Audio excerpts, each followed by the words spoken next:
Hello everyone, it's Mary. Welcome back to the channel.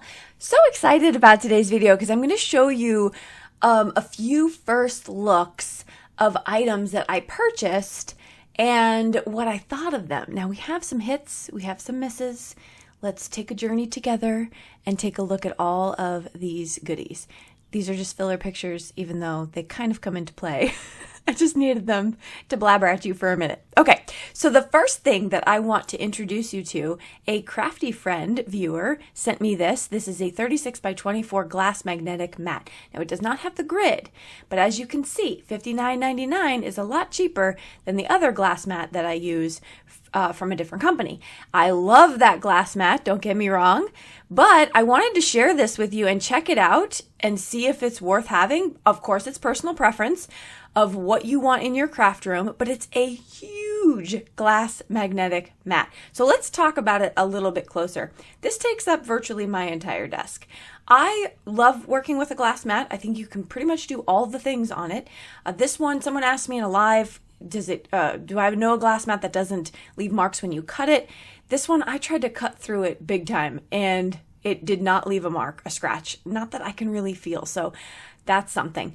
Right here, I use it as a note taker while I'm working. So if I'm doing a video and I need to remember something, it's so big that it doesn't even take up my craft surface. So I really appreciate the size of it.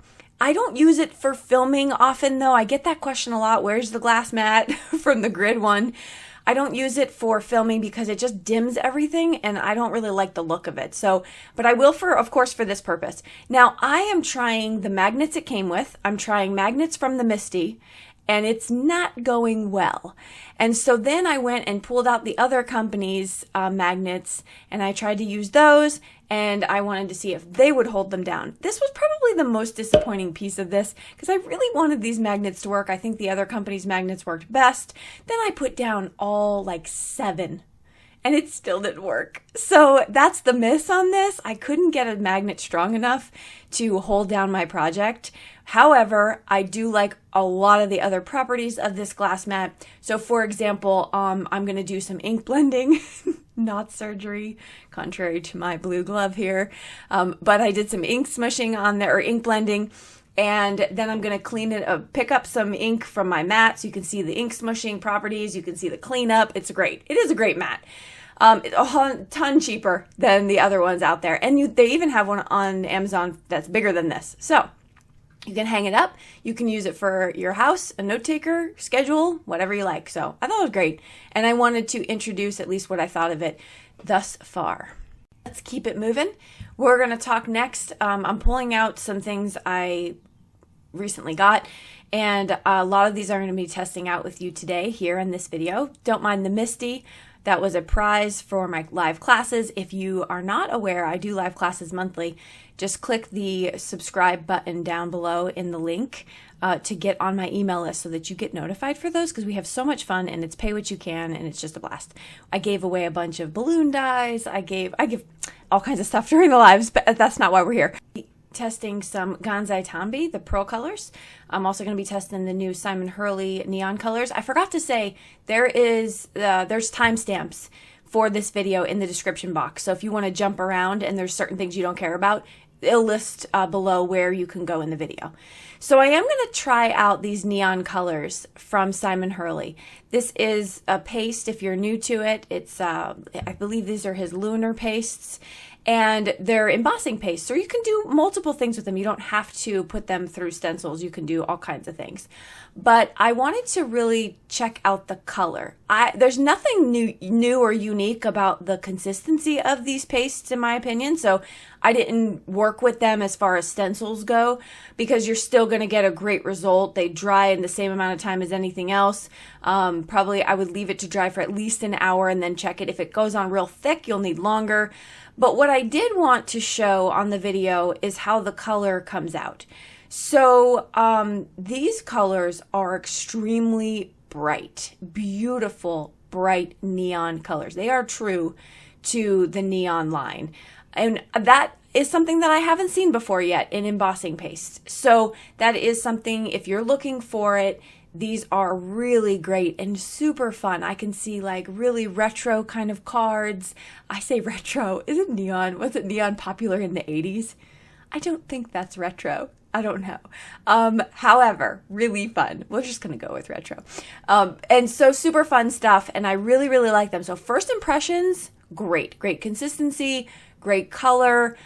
Just a beautiful product. So highly recommend those if you're in the market and looking for sort of a neon type of embossing paste. All right, moving on to the large 9x12 Ultra Sticky Mat from Altenew. So I think I speed this part up because it took me 5 years and a day to pull off this acetate from the front here. And so we skip ahead.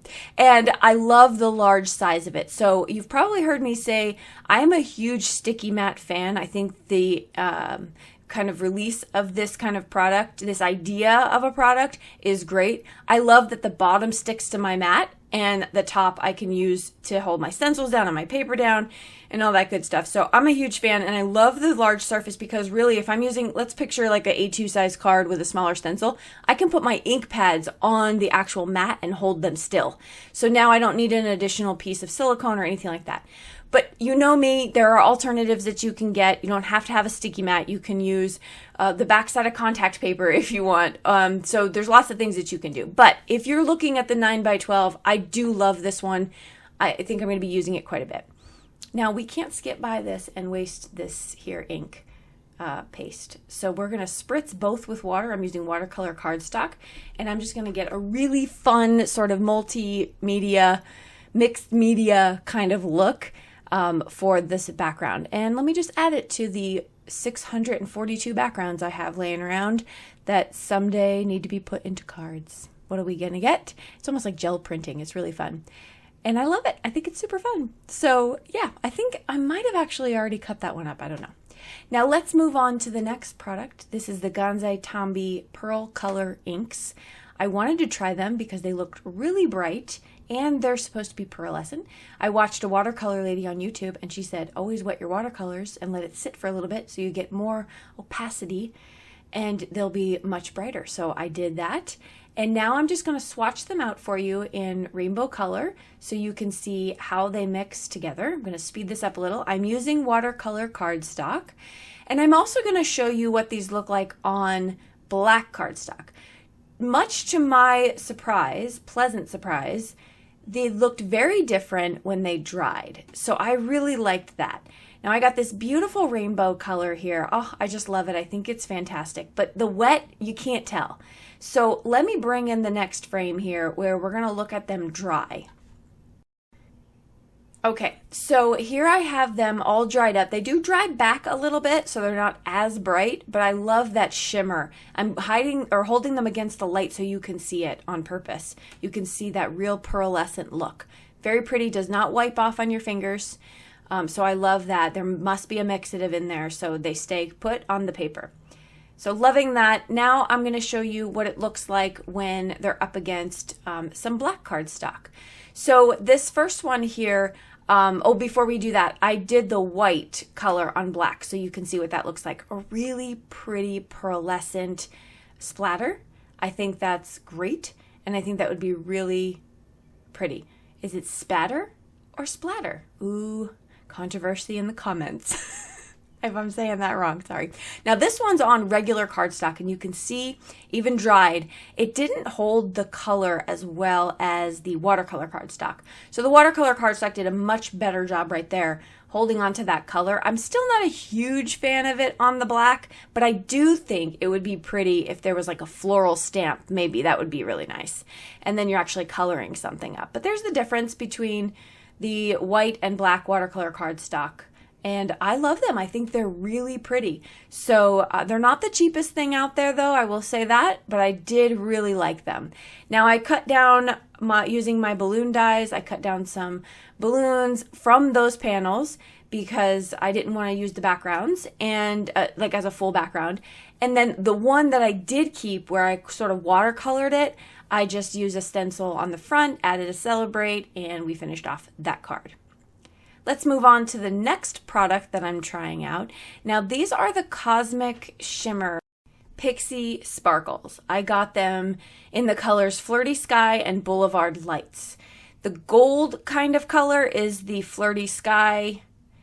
No, the pink color is the Flirty Sky, and you'll see the gold and blue is the Boulevard Lights. So they're sort of like, if you remember the color bursts where you would wet the paper or put the powder down first, then spritz it with water. So that's what I'm going to do here and make them come alive. So this is the Flirty Sky color. I wasn't like, they're very pretty. They're a very pretty pearlescent look, but I wasn't like wowed. Can I say that? Like, I wasn't like, when I did the color bursts in the past, I'm like, whoa, like super bright, super bold. But that's because that's what I was hoping for. If you're looking for a much more subtle look, this is great. So I'm showing you what it looks like, just the gold. It looks goldish on the cardstock. This is the Boulevard Lights. And then when you spritz it, I should have just left it alone. I don't know why I felt the need to come in there with my paintbrush and like move it around. That was a huge mistake. So on that note, maybe just let the colors do what they do and don't try to control everything, Mary. So I think that could probably be part of the problem. Really pretty, yes. Pretty, yes. I guess I was just expecting a little bit more brightness, a little bit more of a reaction. I don't know, but very pretty. So that is my look at the these are the Cosmic Shimmer Pixie Sparkles. I probably won't buy any more in this brand, but if you have a good color powder burst type of product that you know of, put it in the comments, let me know. I'll check it out because I do really love that idea. I'm just showing you what they look like on black cardstock, and I'm going to try it again because I guess I didn't believe myself the first couple times when I did it. So we're just going to go again, and we're going to get the same look. This is the Flirty Sky. Nothing's changed. It's too faint for me. I can't really do much with that background. So I even added some more, and it wasn't showing up enough. So there you go. All right, let's move on. So the new Tim Holtz Recoil scissors, is that what they're called? Yes, Recoil scissors came out. So I got the bundle. It's the mini snips and the large ones. So let's talk about these. These are where you they help you with your grip. They help you if you have grip issues. They're going to help because you don't have to work your hands in both directions. You only have to squeeze. And so these are the larger ones. I'm going to compare these to the other large Tim Holtz scissors I have in a second. But I was really impressed with the snips. I thought that was a really sharp point. I love that they have a mechanism to close them, and I love that they have a cover for the blades. Really smart. And so I tested them out, and I'm really picky with my snips. I mean, they have to have a sharp point, and they have to cut well, and these did a great job. So 2 thumbs up for the snips of the smaller version.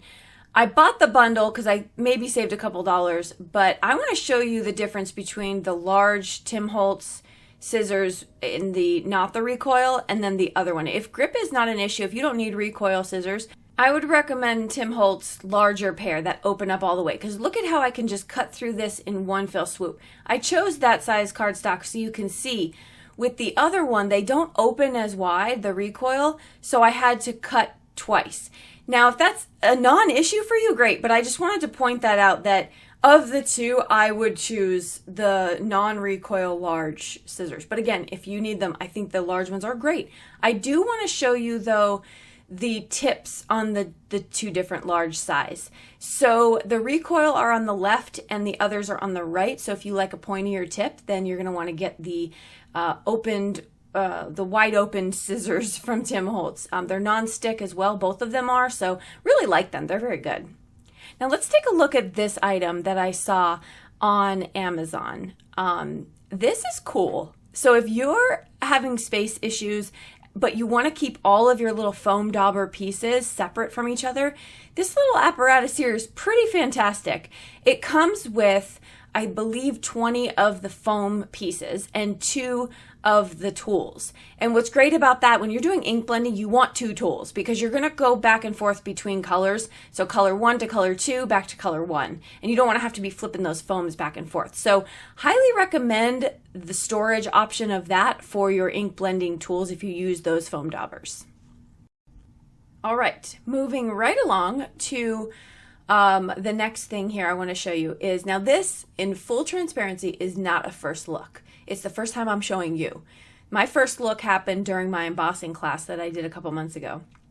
And if you haven't seen that footage, I put it in a video recently about how excited I was. But I wanted to come back for a proper introduction of this transfer gel duo. This stuff is amazing. So let's talk about it. It goes on like embossing paste. And I'm going to cover my star stencil here with all of it. Make sure you clean them right away. You want to make sure you do that. And I'm using, I think, Bristol Smooth cardstock, I believe, or it's a heavyweight cardstock. It might even be the it's the media cardstock from scrapbook.com. Okay, so look at how pretty that goes on. So nice. You let that dry. I would give it probably 2 hours, but since I'm apparently a 3-year-old, I had to put my finger in it when it wasn't quite dry yet. So I have this little mark on the star there. So don't do that. Let it dry. Now I'm going to take my foil, and I like to have a slider cutter for my foil, so it just cuts it without snagging it. I'm going to place down my sandwich here, which is as if you are going to die cut. So you're just going to place your foil right over your card panel with obviously no die. We're just foiling here. And you're going to run this through your die cutting machine. You may have to check out your pressure if you're not getting a good result, but look at this. So the duo dries slight tacky. And so when you're placing this ThermoWeb foil onto it, it sticks to it beautifully. Now I have another video coming where we're going to use the other side of that foil. We're not going to waste. We're going to have a great time, make a shaker card. So check my channel out for that. But look at the results of this panel. Oh, just wow. Duo for the win. No heat needed. Just love it. It's great. All right, let's go to the thrift store because my husband, wonderful man that he is, brought home these Tombow brushes for me from the thrift store for $1.99. I had no idea if they were dry or good to go, but they're good to go. So I'm going to show you what my thoughts are of the Tombow. Probably you veteran Tombow users out there are like, oh yeah, they're fantastic, because they are. But I did get very different results. So on the left is Bristol Smooth cardstock. On the right is watercolor cardstock. So if I just wanted to take them straight to paper, I'm not getting a good blend. However, I used the case for the markers as sort of a mat. And I used it to put some marker down and then add with my water brush and do a little bit of watercoloring. And that was super fun. You can watercolor with these. So I'm not necessarily suggesting you go out and buy these markers because I do not think they're very cheap. However, if you see them at your local thrift store, the chances of that are nil. But if you do, you might want to pick them up because $1.99, you can't beat it. Fantastic price. Now I'm going to show you on the Bristol what these actually do on the right cardstock for ink blending. They mix so beautifully right into each other. I'm just using a water brush and I'm getting such variance of color. It's so pretty and there's no harsh lines, so they're awesome. And I really like the watercolor look over there, so I think they're fun. I'm going to keep them around and play with them. Also, a testament to not spending a whole lot of money on craft supplies and just enjoying the art of it. Now let's talk about Gilding Polish. This is not necessarily a first look in this video either, but I haven't talked about this on my channel. So I'm going to show you, this one is the gold. And I saw this on someone's channel recently, and I, of course, put it in my I must have column of crafting, and I picked it up. Now I like the applicator. It's good, but it can go a little globby if you're not careful. Look at how this shows up on black cardstock. Like, whoa. It doesn't show up at all in the white. Like, meh. It's meh on the white. It's whoa on the black. And I started to use my finger because I felt like I can get a little bit more control and not make it so globby. But I think this is so pretty. Would I recommend getting a gilding polish just for one color of cardstock? No, I wouldn't. However, if you have a project in mind and you're making multiples, I do think it is gorgeous on black cardstock. Look at how it made this embossing folder come to life. All right, that is all I have for you today. I hope this was helpful. If there was some things out there you were curious about, let me know in the comments. I will share some links down below in the description box for you if you want to join my email list, if you want to join our next class or past classes, that kind of stuff will be down there. And also everything I used in the video. All right, I will see you all in the comments down below and in the next video. Bye-bye.